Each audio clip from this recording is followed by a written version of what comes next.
Sumampa sa barko ng Pilipinas at nakipag-agawan ng baril sa AFP ang mga tauhan ng China Coast Guard sa may Ayungin Shoal.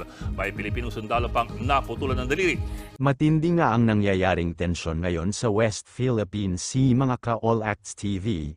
Kung dati nga kasi ay pambobomba lang ng tubig ang kanilang ginagawa, ngayon nga ay sumampa pa sa barko ng Pilipinas ang mga Coast Guard ng China at nakipag-agawan ng baril sa ating armed forces. Mga ka-All Acts, may na-injury pa.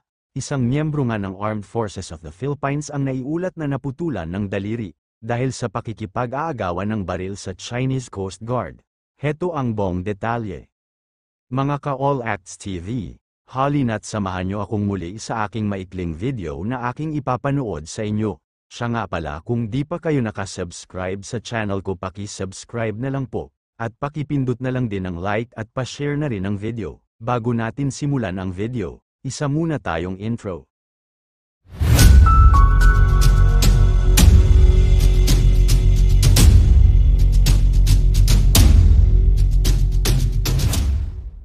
Ayun nga mga ka-All Acts, hinarang nga at hinabol pa ng mga Chinese Coast Guard ang mga rubber boat vessel ng Pilipinas na maghahatid sana ng pagkain sa ating mga sundalo sa barkong Sierra Madre. At isang ang rubber boat ang kanilang pinaikutan at di na kontento ang Chinese Coast Guard dahil sumampa pa ito sa rubber boat ng Pilipinas, at pilit na kinukumpiska ang mga gamit na mayroon sa rubber boat, at dito nga ay nakipagbono ang ating armed forces sa Chinese Coast Guard na naging dahilan upang magkaroon ng sakitan at labanan. Isa nga sa ating armed forces ang nasugatan at naputulan pa ng daliri dahil sa pakikipag-agawan ng baril sa Coast Guard ng China. Bakit kaya ito ginagawa sa atin ng China? Masyado na silang marahas sa kanilang mga pinapakitang aksyon, binabastos na nila tayo sa ating sariling lupain. Mga ka-All Acts, dapat ba tayong manahimik lang o lumaban? Comment nyo lang po sa baba ng video ang inyong suggestion. Para sa akin nga ay dapat nang tigilan ang pang-aabusong ginagawa ng China sa ating sariling teritoryo. Hindi na tama at lalong hindi na makatao. Dapat na itong maputol kahit ang katumbas pa ay ang lumaban at masawi, wag lamang mayurakan ang ipinaglalabang dangal.